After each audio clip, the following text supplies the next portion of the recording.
할렐루야. 네, 오늘 추석 연휴 가운데 오늘 주일 오신 여러분도 환영합니다. 자, 이렇게 예배가 조금 횟수가 줄어서 아침 예배만 있는 날에는 여러분들 좀 더 뜨겁게 간절하게 사모하신 여러분 되시기를 축복합니다. 연휴 기간에는 살짝 예배를 좀 가볍게 드려야지 하는 마음이 좀 있는 것 같아요. 자, 그런 거 없습니다. 할렐루야. 여러분들 아멘 크게 안 하면 설교 길게 할 수도 있습니다. 할렐루야. 할렐루야. 아멘 하셨어요. 네, 저도 눈치는 있습니다. 할렐루야. 자, 연휴 기간이지만 주제 설교를 좀 이어가려고 합니다. 흔들림 없는 신앙을 위한 8가지 기초. 오늘 세 번째로 행함으로 나타난 믿음. 오늘 이 말씀을 통해서 피자 은혜 나누기를 원합니다. 우리가 신앙생활을 거듭하면서 자주 던져야 될 질문이 있습니다. 그것은 바로 믿음이란 무엇인가? 라는 질문입니다. 많은 사람들이 제가 예수님 믿습니다 라고 입술로 신앙 고백을 합니다. 하지만 자기 스스로도 그렇고 우리 주변에 믿음 생활하는 사람들을 보면서 가끔씩 시험 듭니다. 저분이 입술로는 아름답게 신앙 고백했고 방금 교회에서 막 울고불고 눈물 흘리면서 기도하면서 하나님 사랑합니다 라고 뜨겁게 고백했지만 믿음으로 살아가지 못하는 모습을 보면서 좀 마음의 시험에 찾아오기도 하고 마음의 불편함을 느끼기도 합니다. 믿음과 삶이 따로 놀고 고백과 행동이 따로 흘러가는 현실 속에서 살짝은 혼란을 겪기도 합니다. 저는 이제 우리나라가 발전하면서 우리나라 민주주의가 굉장히 많이 성숙해져 가기도 하지만 때로는 우리나라가 너무 양극화가 된다는 느낌이 강하게 듭니다. 이제 그냥 보수 진보는 얼마나 좋은 겁니까? 근데 극우, 극자로 가면서 우리나라 정치가 굉장히 혼란스러우면서 그 사이에 교회가 많이 갈등하는 모습을 보게 됩니다. 아시겠지만 유명한 어느 목사님이 강단에서 선거운동 비사에 설교하시다가 구속되셨습니다. 지금 기독교 세계 안에서 굉장히 논란이 많습니다. 우리 2주 전에 열렸던 교단 총회에서 우리 침례교회 역사상 처음으로 우리 침례교회의 신앙 고백서를 채택했습니다. 제가 언젠가는 한번 18가지 신앙 고백을 채택했는데 한번 좀 설교 때 이거를 가르쳐도 괜찮겠다는 생각이 듭니다. 그 18가지 신앙 고백 가운데 17번째가 종교의 자유, 양심의 자유를 존중하며 교회와 국가는 분리되어야 한다. 이것이 우리 침례교회가 지향하는 신앙의 정체성입니다. 국가와 종교는 분리되는 것이 성경적인 가르침입니다. 그런데 굉장히 불의한 정치가 난무한다고 했을 경우 우리나라가 굉장히 잘못된 방향으로 갔을 때 과연 우리 종교 지도자들이 교회가 얼만큼 그 일에 대해서 목소리를 내야 되고 행동을 해야 되는가 굉장히 고민입니다. 조금 과하게 하면 목사님 왜 그렇게 정치적인 발언을 하세요? 얘기를 안 하면 왜 목사님 얘기 안 합니까? 저한테 찾아와서 그런 질문을 물어본 분 있어요. 목사님은 어느 상 지지합니까? 그 왜 물어보십니까? 근데 그만큼 혼란스러움이 같이 존재하는 시대이기 때문에 그렇습니다. 제가 정치 얘기하려고 이 얘기하는 것이 아니고요. 믿음도 마찬가지입니다. 믿음 얘기하면서 우리가 말로 화려하게 믿음의 고백을 할 수 있지만 오늘 이 야고보서라는 성경은 뭐라 말씀하시냐면 17절과 26절입니다. 한번 읽어볼까요? 이와 같이 행함이 없는 믿음은 그 자체가 죽은 것이라 영혼 없는 몸이 죽은 것 같이 행함이 없는 믿음은 죽은 것이다. 우리를 향한 경고의 말씀이고 또 믿음의 본질에 관한 이야기입니다.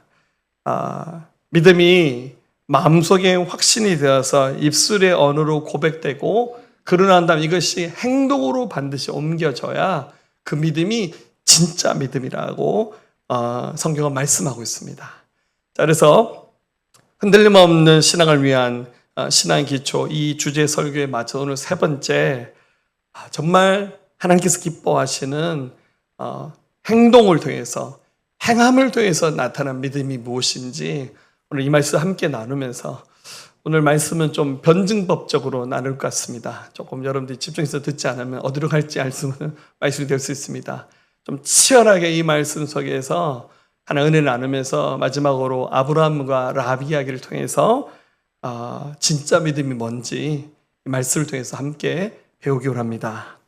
자, 가장 먼저 성경에서 믿음은 입술의 고백으로 드러나는 것이라 말하고 있습니다. 그런데 오늘 이 야고보서에서는 믿음이 입술의 고백으로만은 완성되지 않는다는 말씀을 하고 있습니다. 자, 여러분들 성경에서 믿음 얘기를 가장 탁월하게 잘 정리하고 있는 부분이 바로 히브리서 11장입니다. 그래서 히브리서 11장을 믿음장이라 말합니다. 그리고 그 히브리서 11장에 나오는 믿음을 교리로 가장 잘 정리해서 우리에게 주시는 말씀이 바로 로마서입니다. 그래서 로마서를 성경의 다이아몬드, 보석이다 그렇게 말합니다. 그런데 우리가 잘 알고 있는 이 두 가지 말씀과 좀 반대되는 개념의 말씀을 주시는 성경이 바로 야고보서입니다. 그래서 이 야고보서에 대한 평가는 극과 극을 달립니다. 어떤 신학자는 야고보서야말로 진짜 믿음이 뭔지를 표현해주는 가장 귀중한 말씀이다. 그리고 어떤 신학자는 좀 경망스러운 말이지만 야고보서는 쓰레기 성경이다. 이렇게까지 폄하하면서 말했던 사람도 사실 있었습니다. 근데 저는 두 가지가 다 틀렸다 생각합니다. 로마서나 히브리서 11장 말씀이 굉장히 귀중한 믿음의 본질을 설명하는 것이고, 그리고 한층 더 깊은 믿음 이야기를 이 야고보서 말씀이 우리에게 전해주고 있다고 생각합니다. 자, 분명히 성경은 믿음을 입술의 고백으로 표현하는 것이라고 말하고 있습니다. 그게 바로 로마서 10장 9절과 10절이죠. 한번 같이 읽어볼까요? 네가 만일 내 입으로 예수를 주로 시인하며 또 하나님께서 그를 죽은 자 가운데서 살리시겠을 내 마음에 믿으면 구원을 받으리라. 사람이 마음으로 믿어 의에 이르고 입으로 시인하여 구원에 이르느니라. 아멘. 자, 여기에 믿음을 어떻게 한다고요? 입으로 시인하여. 복음을 들었을 때 예수님이 십자가에서 죽으시고 부활하시고 재림한다고 약속하셨습니다. 누구든지 그 예수님을 받아들이면 구원받습니다. 그 여러분들 받아들인 순간 어떻게 합니까? 그 마음에 나 예수님 받아들였어요. 나 믿기로 작정했습니다. 그걸 어떻게 됩니까? 믿음으로 고백합니다. 저 예수님 믿어요. 아멘 하고 고백합니다. 저는 아멘 하신 분을 사랑합니다. 할렐루야. 아멘 하신 분들은 복 받을게요. 네. 근데 이 입술로 고백하는 믿음이라는 거 굉장히 중요한 겁니다. 그런데 오늘 야고보서는 이 믿음을 입술로 고백하는 차원으로만 끝나지 않고 우리에게 더 도전적으로 주실 말씀, 우리 14절 읽어봅니다.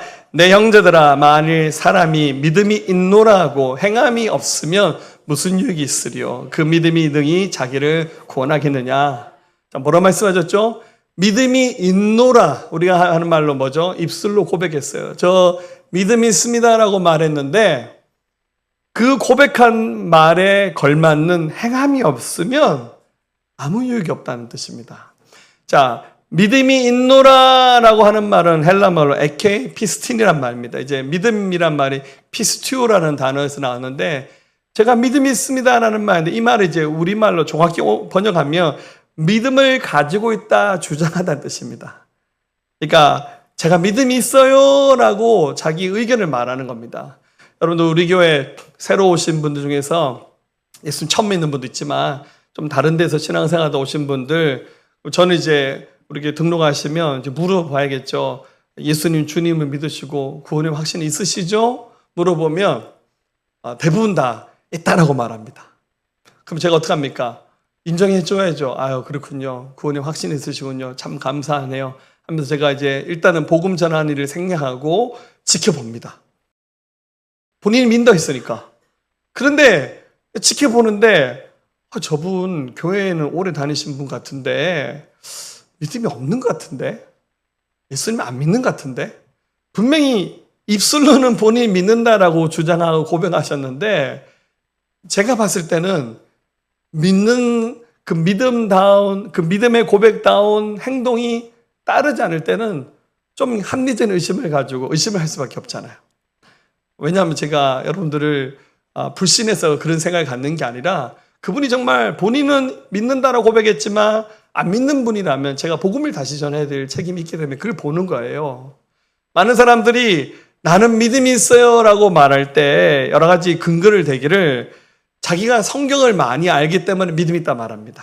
내가 성경을 얼마나 많이 알고 있고 설교를 얼마나 많이 들었고 성경 공부 많이 했는데, 진짜 어떤 분들은 가끔씩 저한테 찾아와서 성경을 딱 펼치면서 목사님 이건 뭐예요? 이렇게 물어봐요. 근데 여러분들 모든 성경이 다 수술 풀리냐면 굉장히 난해한 부분도 있는데 꼭 그런 걸 집어서 얘기해요. 그리고 저도 그거 자료 안 찾아보면 쉽게 답하지 못할 것들. 그래서 믿음이 있다는 거예요, 본인이. 어떤 분은 직분이 있습니다. 내가 교회에서 이런 직분이 있다고. 그래서 내가 믿음이 있다라고 확신하시는 거죠. 때로는 어떤 분은 내가 기도 좀 해봤다고. 내가 기도하면서 환상 보고 막 주님의 음성을 들으면서 영적 체험 많이 해서 내가 은사를 경험했다고. 그러면서 자기가 믿음 있단 말이에요. 그런데 아무리 대단한 영적 체험을 많이 했다 할지라도 가만히 살펴보면 뭔가 이상해요. 저게 믿음 있는 건가? 표정은 제일 은혜스러워요. 할렐루야. 자, 이제 누구 특정한 분을 지칭해서 하는 말 아닙니다. 은혜스러운 분들은 계속 은혜스러우세요. 할렐루야. 예, 겉모습을 봤을 때는 너무너무 완벽한데 그의 삶과 행동을 보면 믿음 맞나? 믿음의 사람 맞나? 이런 의심이 들어요. 17절에 이와 같이 행함이 없는 믿음은 그 자체가 죽은 것이다. 자, 믿음은 좋은데 영적 체험도 하고 다 좋은데 행동하는 것만 부족한 거. 나는 좀 행동이 좀 굼뜨니까 나는 좀 낯을 가려서 아직은 내가 기회가 안 돼서 못하는 겁니다 라고 하는 것이 아니라 오늘 성경은 뭐라 말씀입니까? 죽은 것이라. 헬라말로 네크라는 단어는 시체라는 뜻입니다. 호흡이 끊긴 생명 없는 그 자체를 말하는 거예요. 그러니까 나는 믿음은 좋은데 행동만 부족한 거예요 라고 말하는 것은 틀렸다는 거예요. 자, 예로 들기 위해서 어떤 예를 들어주시냐면 15절 16절에 자, 어떤 한 형제 자매가 헐벗어서 먹을 양식이 없어요. 그런데 어떻게 됩니까? 여러분들 굶고 있는 사람에게 가서 밥을 사주든지 사 먹을 수 있는 돈을 쥐어주면서 배고픈데 가서 한 끼 빨리 식사하세요. 아니면 헐벗은 사람에게 내 옷을 벗어주면서 추운데 이거라도 입고 가세요. 그렇게 해야 되잖아요.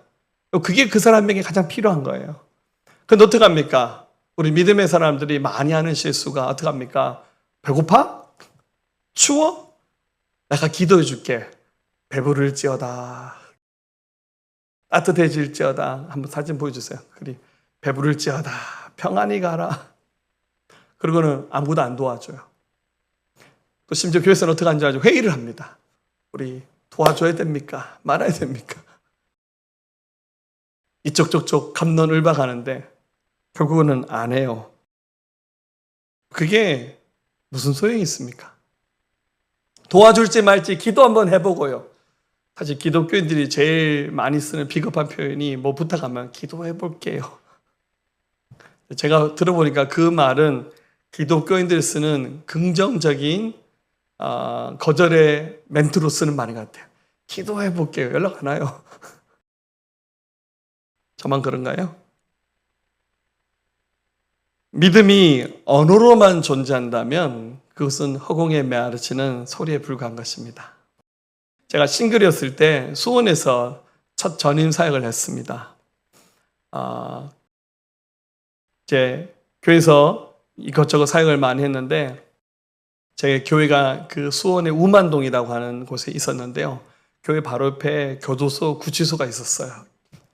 굉장히 건물이 컸는데 제가 그 매주마다 들어가서 교도소에서 예배 인도를 했습니다.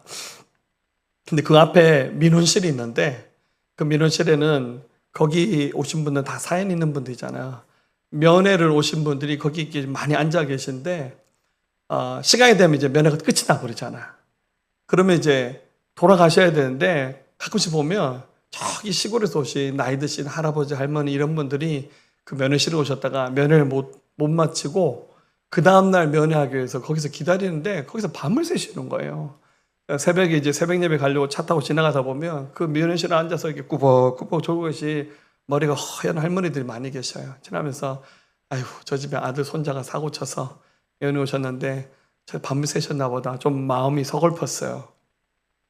근데 주일날 오후에 사역이 끝나고 집에 가려고 딱 준비하는데 어떤 연세가 드신 할머니 한 분이 오셔서 자기가 저기 전라도 어디에 어느 교회 권사님이시라고 오늘 나 교회에서 처리하고 싶은데 여기서 하룻밤 자도 되냐 물어보시더라고요. 딱 보니까 교도소에 면회 오신 분인 것 같아요. 그래서 아 그러셔요? 네, 제가 얘기해서 오늘 하룻밤 주무시고 갈 테니까 유하시서 기도하고 가세요. 제가 허락을 했거든요. 그랬더니 저보다 더 높은 분이 오셔가지고 높은 분이 누군지 아시죠? 오셔가지고 그분 뒤에서 보내라고. 요즘 같은 세상에 누군지도 모르게 어떻게 교회에 주무시게 하냐고. 저는 또 제가 또 물어보지도 않고 제가 허락해버렸잖아요. 권사님 교회에서 주무시고 가시라고. 딱 보니까 우리 할머니 같고 사연이 많아. 얼굴 보면 알잖아요. 권사님 삘은 딱 틀리잖아요, 여러분들. 근데 또 안 된다고 하니까 제가 제 말을 또 거둬야 되니까 권사님 죄송한데 여기 앞에 가면 은혜와 진리교회라고 큰 순복음교회 있는데 거기 가면 철학기도 하신 분들 많다고. 아니 그 옆에 가면 새로 생긴 찜질방인데 거기 시설 좋아요. 거기 가서 오늘 하룻밤 주무셔요. 제가 태워드릴게요. 그러니까 차를 태워드리는데 되게 미안한 거예요. 제가 내리면서 권사님 그러지 말고 제가 혼자 사는데 우리 집에 가서 주무세요. 저 오늘 교회에서 하룻밤 잘 테니까. 그분이 자존심 상하지 싫다고 하면서 내리고 가셨는데 마음이 굉장히 씁쓸하더라고요. 제가 그러면서 이제 하나 결단한 게 내가 목회하면서 교회 누가 구걸하는 사람 오면 혹시 거짓말하는 것이라 할지라도 절대 빈손으로 보내지 말자. 저는 우리 교회 노숙자분들 오시면 절대 빈손 안 보냅니다. 어떤 단돈 5,000원이라도 10,000원이라도 쥐어주면서 가서 밥 한 그릇 사드시라고. 어떤 분은요 올 때는 절면서 하는데 갈 때는 걸어가시더라고. 할렐루야. 참 제가 그만 능력인 걸 처음 알았어요. 알면서 성과 주는 거예요.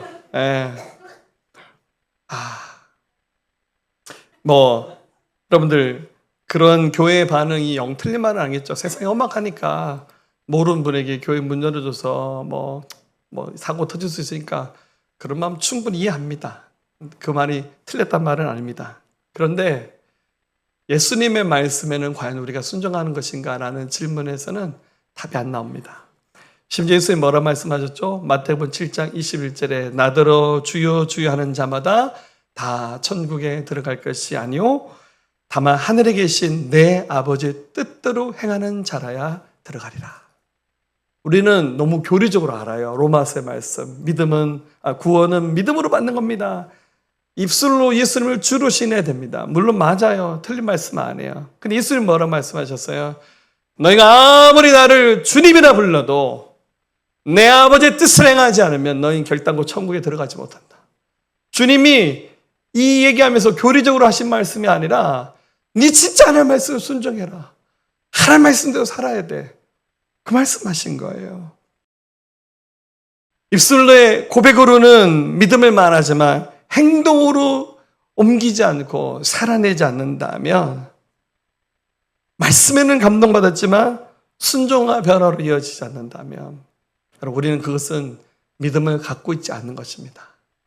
그래서 결국 우리는 뭘 해야 됩니까? 두 번째로 행함을 더해서 내가 진짜 믿음을 가진 사람이라는 것을 증명해야 됩니다. 여러분 믿음이 있으시죠? 지금 입술로는 우리 다 할 수 있어요. 여러분 표정 굉장히 은혜스럽습니다. 할렐루야. 우리 말이 아니라 진짜 그 믿음을 가졌다는 것을 행동을 통해서 하나님 앞에서 사람 앞에서 증명해낼 수 있어야 돼요. 자, 굉장히 이런 말들을 많이 합니다. 우리 주변의 목사님들도 그렇게 말하더라고. 나는 양육은 진짜 잘할 수 있는데 전도는 못한다고. 하나님께서 양육만 시켜주면 나 엄청나게 잘할 수 있는데 이 말은 전도를 못한다는 말이 아니라 하기 싫다는 말로 저는 들리더라고요. 나는 진짜 하나님을 사랑한다고. 나 정말 하나님 사랑합니다. 하나님 사랑합니다. 그런데 지금은 때가 아니라고. 내가 언젠가는 섬길 날도 오고 봉사할 날도 오고 내가 언젠가는 그렇게 내 삶을 드릴게. 근데 지금은 때가 아니야. 이렇게 말합니다. 그럼 그 말은 죄송하지만 틀린 말입니다. 어떻게 됩니까? 행동하는 진짜 믿음을 가졌다는 것을 증명하셔야 돼요. 자, 제 말이 아닙니다. 18절에 어떤 사람 말하기를 너는 믿음이 있고 나는 행함이 있으니 행함이 없는 내 믿음을 내게 보이라. 나는 행함으로 내 믿음을 내게 보이리라. 이 보인다는 말이 증명한다, 드러낸다, 데믹손이라는 말에서 나왔어요. 그러니까 내가 내 믿음을 한번 증명해 볼게. 그건 뭡니까? 말이 아니에요. 성경 지식이 아니에요. 영적 체험을 말하는 게 아닙니다. 행동으로 내가 믿음이 있다는 것을 증명해 보이는 겁니다. 자, 여러분들 가령 씨앗을 심었어요. 여러분들 생명 있는 씨앗. 그 씨앗을 딱 심으면 어떻게 됩니까? 생명이 있으면 반드시 그 딱딱한 껍질을 깨트리고 거기서 새순이 돋아와서 자라고 가지가 뻗어나고 잎사귀가 생기면서 나중에 꽃이 피면서 열매 맺는 거예요. 그게 살아있는 겁니다. 그런데 나는 믿음이 있어요 라고 생명이 있어요 말했지만 심었는데 아무런 열매가 없어요. 생명 있는 겁니까? 그건 죽은 씨입니다. 생명나무죠. 생명나무 보세요. 믿음나무의 그 열매는 행함입니다. 행함이 없다는 것은 그 믿음이 죽었다는 뜻입니다. 자, 이렇게 해도 우리는 충격을 잘 안 받죠? 그래서 예수님이 더 충격적인 얘기를 합니다. 오늘 야고보 사도가 뭐라 말합니까? 19절에 네가 하나님은 한 분이신 줄로 믿느냐? 잘하도다. 귀신들도 믿고 떠느니라. 아마 성경에 이런 표현은 야고보서에서 거의 유일하게 나온 것 같아요. 하나님 압니다라는 말을 귀신들도 한다는 뜻이에요. 여러분, 귀신들은 원래 루시퍼를 따랐던 타락한 천사들이 귀신 되었잖아요. 악한 영들 있잖아요. 그들이 원래는 하나님을 섬겼던 자들입니다. 하나님 알아요. 근데 지금 하나님 안 섬기고 하나님께 반역하고 있잖아요. 주님 알아요. 예수님이 공생의 기간 동안 귀신 들린 자 앞에 들었을 때 뭐란 말입니까? 지극히 높으신 하나님의 아들이시여 왜 지금 우리에게 오셨습니까? 아직 우리 시간이 안 됐습니다. 그들은 하나님의 시간표도 알았고 예수님이 하나님의 아들인 것도 다 알아봤어요. 근데 하나님 안 믿었어요. 예수님은 안 믿었어요. 즉 아는 것이 믿음은 아니라는 거예요. 여러분 그 악한 영들이 다 구원받아서 천국 들어갑니까? 걔네들은 전부 다 지옥 가서 영원한 심판을 받을 수밖에 없는 존재들입니다. 아는 것이 믿음은 아니라는 거죠. 그래서 진짜 믿음은 뭡니까? 말로만 하는 것이 아니라 행동을 통해서 보여줘야 됩니다. 그래서 말하기를 20절에 허탄한 사람아 행함이 없는 믿음이 헛것인 줄을 알고자 하냐. 그러니까 행함이 없는 믿음은 헛된 것이라고 그렇게 말씀하셨어요. 그래서 여러분들 예배 시간에 감동도 받고 말씀도 깨닫고 은혜도 받았다 하지만 말씀 너무너무 좋아요. 너무너무 은혜 받았어요. 뒤돌아서 어떻게 하셔야 됩니까? 정말로 그 받았다는 그 은혜 한 가지라도 좋아요. 그 한 가지 말씀을 그대로 살아내고 순종할 때 그게 흔들림 없는 뿌리 깊은 믿음이 될 수 있다는 거예요. 자, 예수님이 사람의 마음을 4가지 땅으로 밭으로 비유하셨잖아요. 길바닥 같은 마음, 가시덤불이 있는 땅과 그리고 돌무더기가 있는 땅, 그리고 좋은 밭에. 자, 이 4가지 사람의 마음에는 공통점이 있습니다. 그게 바로 뭡니까? 말씀을 받았어요. 자, 누가복음 8장 14절 가시 떨게 떨어졌다는 것은 말씀을 들은 자이나 들었죠. 그런데 지내는 중 이생의 염려와 재물과 향락의 기운이 막혀 온전히 결실하지 못하는 자. 말씀을 들었는데 여러 가지 이유로 여러 가지 핑계로 결국 그 말씀대로 살아내지 못하는 것. 많이 들어서 알고 있다는 것이 믿음이 아니라는 겁니다. 이것을 행동을 통해서 드러내야 그게 무거운 말씀이든 가벼운 말씀이든 어떤 것이든 간에 그 믿음이 진짜 믿음이 된다는 거예요. 우리 믿음이 말에만 머무는 수준이 아니라 삶의 변화와 행동으로 순종으로 드러내는 저와는 믿음 될 수 있기를 주님의 이름으로 축복합니다. 마지막 세 번째, 이것을 행함을 통해서 이제 드러내는 경지에 이르셔야 됩니다. 사실 이런 설교 준비하면서 제일 부담스러운 사람이 누구냐면 제 자신입니다. 목회자는 누구보다도 성경을 많이 가르치고 전해야 되는 위치에 있잖아요. 근데 여러분, 제가 우리 교회에서 제일 믿음이 좋다고 생각하지는 않습니다. 우리 성도들 중에서 저보다 더 믿음 좋으신 분들이 더러 계신 것 같아요. 저는 그 차이가 하나님 말씀에 대한 진지한 순종이고 행함이라 생각합니다.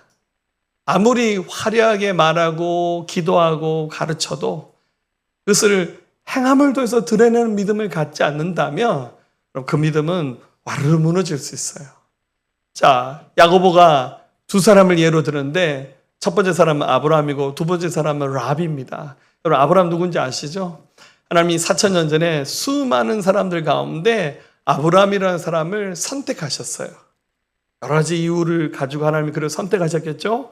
하나님 그를 중심을 보셨어요. 하나님은 전지전능하신 분이니까 아브라함의 믿음을 아시고 그를 부르셨어요. 아브라함이 100살 됐을 때 아들을 하나 낳았는데 이삭이었어요. 그가 한 17쯤 되었을 때 하나님 갑자기 하신 말씀이 아브라함아, 너 네 아들 이삭을 모리아산에 가서 제물로 바치라고. 여러분, 하나님은 인신제물을 받는 분이 아닙니다. 성경 전체에서 하나님은 단 한 번도 사람을 제물로 받으신 적이 없고 그런 명령을 내리신 일조차 없어요. 근데 유일하게 아브라함에게 이런 말씀을 주셨어요. 자, 21절에 우리 조상 아브라함이 그 아들 이삭을 제단에 바칠 때 행함으로 의롭다 하심을 받은 것이 아니냐. 자, 이 말씀을 받았는데 아브라함이 한 1년 고민하고 5년 고민하고 10년 고민하면서 바칠게요. 바친다니까요. 내년에 하나님 한 5년만 기다려주세요. 10년만 기다려주세요. 한다니까요. 한다는데 왜 자꾸만 부담 주세요. 이게 아니라 즉시 해버렸어요. 심지어 어떡합니까? 자기 부인 사라와도 믿음에 좀 차이가 났겠죠? 그래서 이 얘기를 설명하자니 사라가 소용이 안 될 거예요. 그래서 사라한테도 제대로 얘기 안 하고 나중에 이제 부부싸움 원인이 되기도 합니다. 그래서 어떡합니까? 자기 아내한테도 제대로 말 못하고 그 이삭을 데리고 모리아산에 가서 하나님 앞에 이 아들을 제단 만들고는 엎어놓고는 아들의 생명을 취해서 하나님께 드리려고 그랬어요. 고민했겠죠? 분명히 하나님 약속하셔서 히브리서 11장에서 이 이삭이 17절 보세요. 약속을 받은 외아들입니다. 이 아들 통해서 하나님께서 민족을 이루겠다 약속해 주셨어요. 그 하나님 말씀이 틀린 것이 아니라면 어떻게 됩니까? 하나님께서 19절에 이 아들을 내가 정말 죽이게 되면 살려내든지 아니면 죽이려고 하는 순간 하나님께서 말리시든지 두 개 중에 하나잖아요. 그걸 믿었어요. 그러니까 믿으니까 하나 한다니까요. 제가 드릴게요 라고 하니까 그렇게 말로만 그친 것이 아니라 실제로 행동으로 칼을 뽑았어. 그 아들에게 내리치고 한 순간 하나님께서 아브라함아 아브라함아 그 칼을 멈춰라. 이제서야 네가 나를 정말로 사랑한지 내가 알았다고. 하나님 뭐를 보셨습니까? 19절 말씀 다시 22절 말씀은 네가 보거니와 믿음이 그의 행함과 함께 일하고 행함으로 믿음이 온전하게 되었느라. 믿음이 입술의 고백으로만 끝난 것이 아니라 행함으로 온전하게 이루어졌다. 그게 진짜 믿음이란 말입니다. 여러분 여기서 함께 일했다라는 말이 이게 찾아보니까 헬라 말로 시네르게이라는 말인데 이게 영어의 시너지라는 단어에 어근이 된 말입니다. 시너지 뭡니까? 함께 일하며 협력하여 공동으로 작업하면서 더 큰 효과를 드러낼 때 우리 시너지라는 말 쓰잖아요. 믿음과 행동이 함께 일했어요. 그러니까 여러분들 입술의 고백도 굉장히 훌륭한 겁니다. 근데 거기서 그 고백에 걸맞게끔 행동을 하면 거기에 시너지가 나타나면서 결국 하나님이 그 시대 수많은 사람 가운데 아브라함 선택하셔서 믿음의 조상을 삼으셨고 그의 영향력이 지금까지 지속되고 있습니다. 여기서 야고보가 한 사람 더 예로 듭니다. 라합입니다. 좀 급이 안 맞죠? 앞서 소개한 사람은 아브라함입니다. 두 번째 소개한 사람은 한 다윗 정도는 되고 뭐 한 모세 정도는 돼야 되는데 하나님이 아브라함과 비교할 사람이 바로 랍이라는 사람인데, 왜냐 이 사람은 여리고성에 살았던 기생 랍, 이게 그 성경 원어를 가지고 보면 그는 몸을 파는 여인이었어요. 비교할 수 없는 대상입니다. 그런데 이스라엘 백성이 가나안으로 들어갈 때 요단강 건너고 첫 번째 만났던 성이 여리고인데 반드시 여리고를 통과해야 됩니다. 그래서 2명의 정탐꾼을 보냈을 때 랍이 그 이스라엘 백성의 2명의 정탐꾼을 알아보고 어떻게 합니까? 그들을 보호합니다. 왜냐하면 하나님을 믿었기 때문에. 이것을 뭐라고 표현합니까? 25절에 또 이와 같이 기생 랍이 사자들을 접대하여 다른 길로 나아가게 할 때 행함으로 의롭다 하심을 받은 것이 아니냐. 말로 한 것이 아니라 행동을 통해서. 왜냐하면 잘못하면 랍이 죽을 수도 있어요. 이게 어쨌거나 이 정탐꾼은 스파이잖아요. 두 사람을 보호해주면 여리고성에 사는 시민 백성 입장에서는 죽을 수 있습니다. 그런데 하나님을 크게 봤어요. 그래서 행동을 통해서 정탐꾼을 보호하면서 하나님의 뜻을 함께 이루어나간 겁니다. 하나님은 이것을 크게 보셨어요. 자, 그 이후에 어떤 일이 납니까? 이스라엘 백성이 가나안 땅에 들어가서 여리고를 점령할 때 그 여리고성에 사는 수많은 사람들 가운데 유일무이하게 랍의 가족을 이스라엘이 보호해 줍니다. 그리고 랍은 이방 사람이지만 결국 이스라엘 민족 속으로 녹아 들어가서 유다 지파에 속했던 사람과 결혼을 합니다. 이것을 마태복음 1장에서 그의 족보를 소개하죠. 1장 5절 6절 살롬은 랍에게서 보아스를 낳고, 보아스가 누구죠? 룻기서의 주인공이잖아요. 보아스는 룻에게서 오벳을 낳고 오벳은 이새를 낳고 이새는 다윗 왕을 낳습니다. 즉 다윗 왕의 증증조 할머니, 고조 할머니라고 그러죠. 그러니까 바로 랍입니다. 그러니까 예수님이 태어나시는 이 족보에 직계 혈통에 들어가게 되는 축복을 랍이 받습니다. 이방 사람의 죄인이라 불렸던 천한 위치에 있었던 그가 엄청난 축복을 받는 축이 됐습니다. 그 이유는 딱 한 가지입니다. 그 믿음을 행동으로 증명해서 보였기 때문에. 이것이 그 인생을 바꾸는 겁니다. 자, 정리하면 행함이 없는 믿음은 죽은 겁니다. 요즘 말로 말하면 가짜입니다. 26절에 영혼 없는 몸이 죽은 것 같이 행함이 없는 믿음은 죽은 것이다. 근데 여러분, 우리의 믿음 어떻습니까? 기도하죠. 주님 사랑합니다. 제가 주님 섬길게요. 제 삶을 드릴게요. 제 물질을 드릴게요. 어마무시한 신앙 고백은 했지만 행동을 통해서 증명되고 있는 믿음은 너무 부족합니다.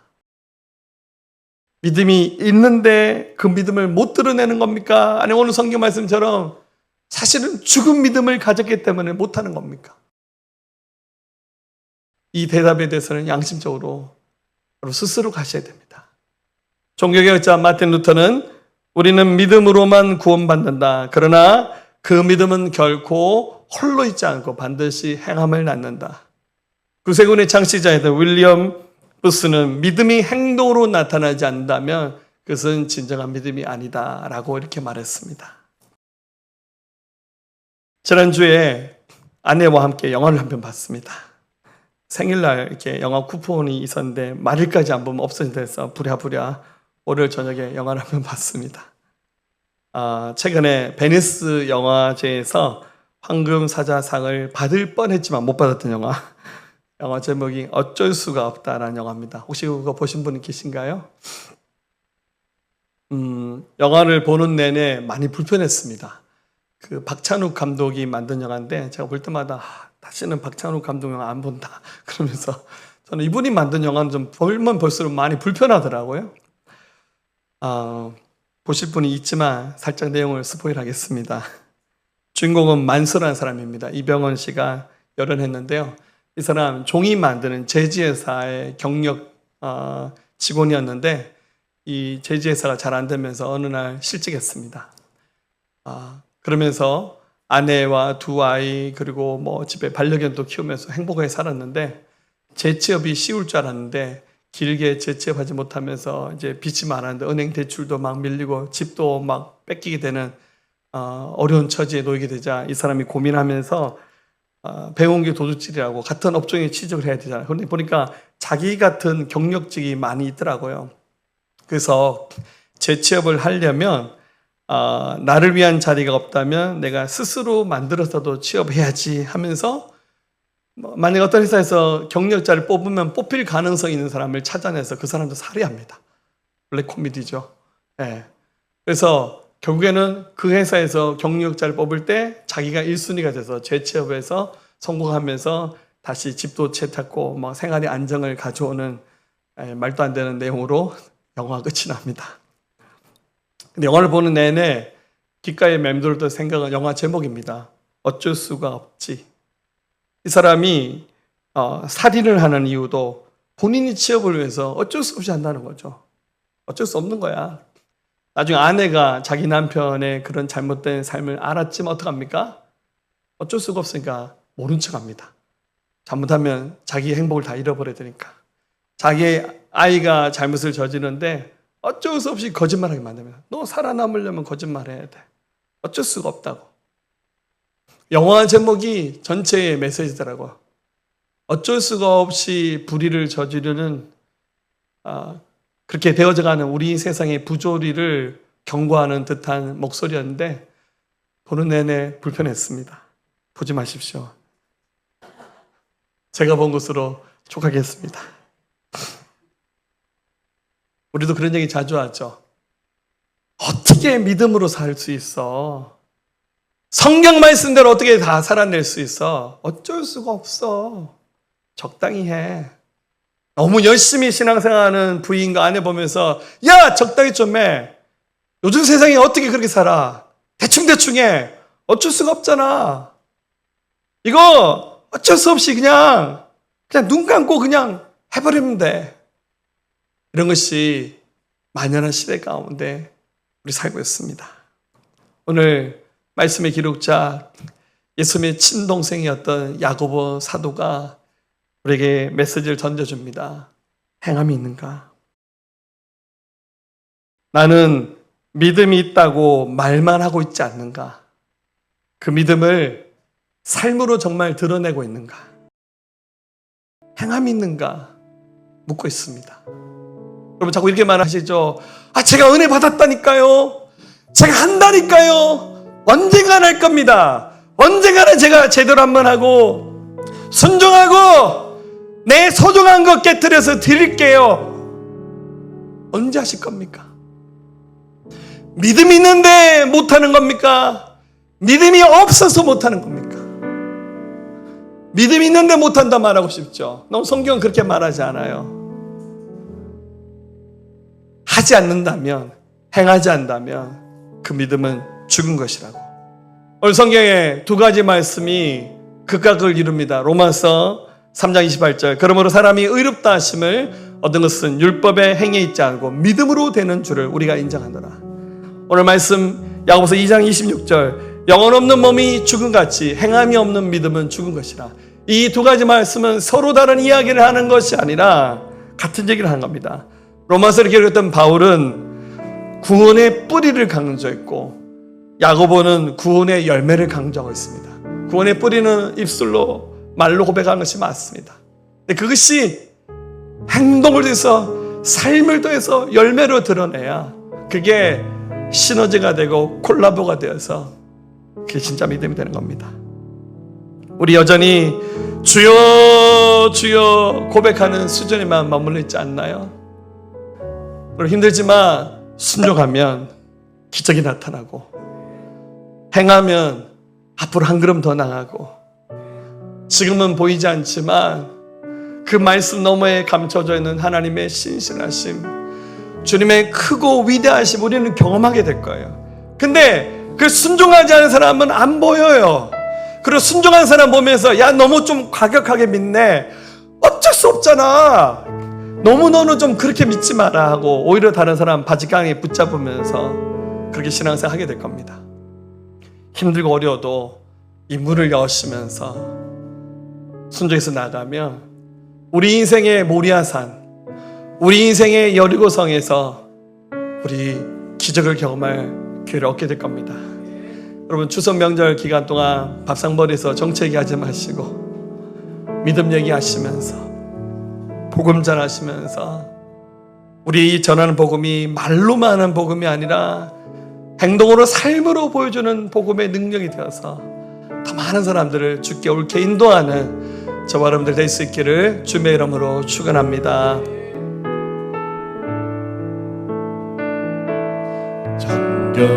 정결하게 하는 셈이 나의 앞에 있도다. 성령께서 권고하되 죄 씻으라 하시네. 내가 아는 길 비록 좁고 내 뜻대로 안 돼도 모든 욕심 다 버리고 주만 따라가겠네. 찬양하리 찬양하리 찬양하리 죽임 당한 어린 양 주께 영광 돌리거라. 우리 죄 씻어준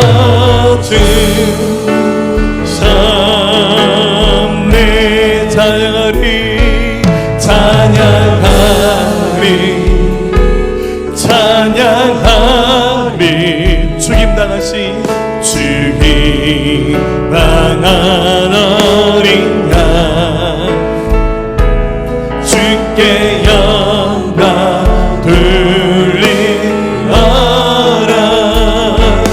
우리 죄 씻어준 우리 손을 도 고백하겠습니다. 나의 마음 제단 위에 불길같이 타올라 영원토록 찬양하며 주께 영광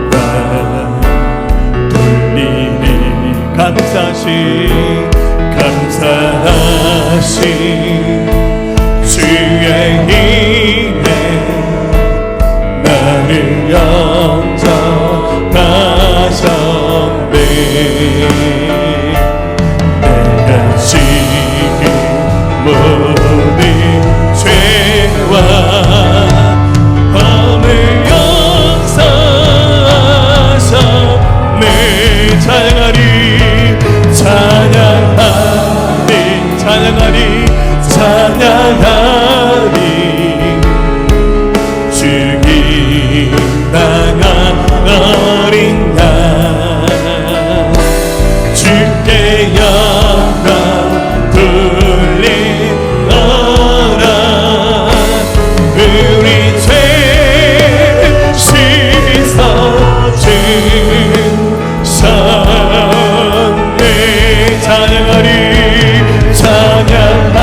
이제는 우리 주 예수 그리스도의 은혜와 독생자 아낌없이 내어주신 하나님 아버지의 만극하신 사랑하심과 성령님의 감화감도 내주 역사 충만 교통하심이 오늘 예배한 사랑하는 성도들의 모든 심령 가운데 이들 가정과 일터와 나라 민족과 모든 열방과 우리 새생명교회 또한 추석 연휴 기간 오가는 모든 성도들의 그 발걸음 위에 지금부터 영원토록 함께 하옵시기를 간절히 축원하옵나이다. 아멘.